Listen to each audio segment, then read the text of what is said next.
ফটিকছড়িতে গভীর রাতে আরফান উদ্দিন মানিক নামের এক ব্যবসায়ীর পাকা ঘরের দেয়াল ভাঙচুর করা হয়েছে। বাড়ির মালিককে হত্যার হুমকি দিয়েছে। গত মঙ্গলবার রাত 12:30টায় উপজেলার দক্ষিণ পাইন্দং গ্রামের মোল্লার বাড়িতে এ ঘটনা ঘটে। এ ব্যাপারে আরফান উদ্দিন মানিক বাদী হয়ে ঘটনার পরের দিন বুধবার ফটিকছড়ি থানায় একটি অভিযোগ দায়ের করেন।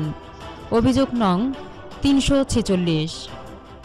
অভিযোগে জানা যায়, ওই এলাকার আয়ুব আলী, আবু তাহের, আবুল বশর ও মোহাম্মদ নিয়াজ সহ 14-15 জন সন্ত্রাসী ভাড়া করে বাদীর বসতঘরে বেআইনিভাবে প্রবেশ করে।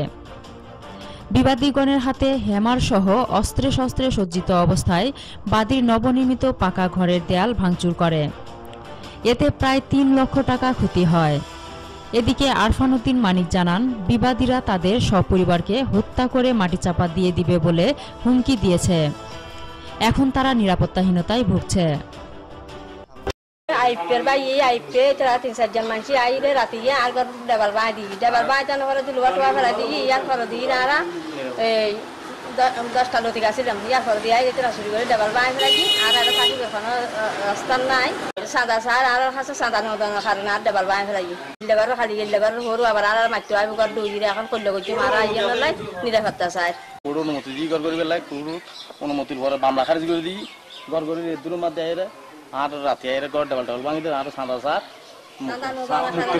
দাবি স্যার যদি দাবি যদি ন মানে যদি সাদা যদি ন দেয় তাহলে কি আর হুমকি টুমকি দেয় আর মানে কি তাই নেওয়ারির আর লিলে হয়রানি করে আর সরকার জলবায়ু আবেদন করি তবে যে হোক আইনের মাধ্যমে জিএন গরম পরে যেন ব্যবস্থা নেয় ইয়ান আর সরকারের কাছে আবেদন করি বলি সভাপতি সাবেক এখন সাবেক সভাপতি আর এই ঘটনা ইন করে আই হইবেন না তারা বাইটাই বেকুল মাধ্যম করিবে লাই আর মাধ্যম করিবে লাই আর আইন রাস্তা লাই মানে এই অভিযোগের বিষয়ে জানতে চাইলে আয়ুব আলী মুঠোফোনে 71 বাংলা টিভিকে বলেন, আমার পৈতৃক সম্পত্তি, হ্যাঁ এটা আজকে অনেকদিন ধরে আমাদের আদালতে মামলা চলতেছে, হ্যাঁ ওটা শেষ না করে আগামীকাল কাজ যখন ধরছে তখন কালকেও আমি আবার আরেকটা থানার মধ্যে অভিযোগ করছি এদের বিরুদ্ধে, হ্যাঁ অভিযোগ করে এরা আবার প্রশাসনে এদের কাজ বন্ধ করে দিয়েছে।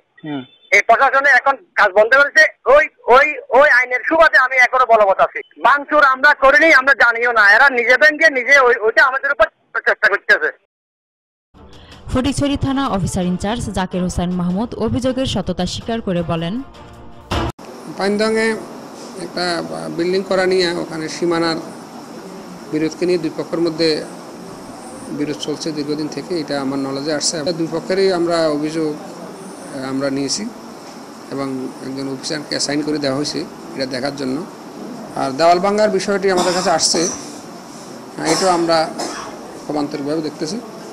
অন্যায় করলে আমরা ছাড় দেব না। বলছে যে সাদাবাজি ওরা কাজ বন্ধ করে দিয়ে টাকা পয়সা দাবি করতেছে বা জায়গা দাবি করতেছে, তো এটা আমরা দেখতেছি, আমরা এটা তদন্ত করতেছি, এটা দেখতেছি। উত্তর চট্টগ্রাম থেকে এম আলমগীর নিশানের পাঠানো তথ্যচিত্রে 71 বাংলা নিউজ ডেস্ক।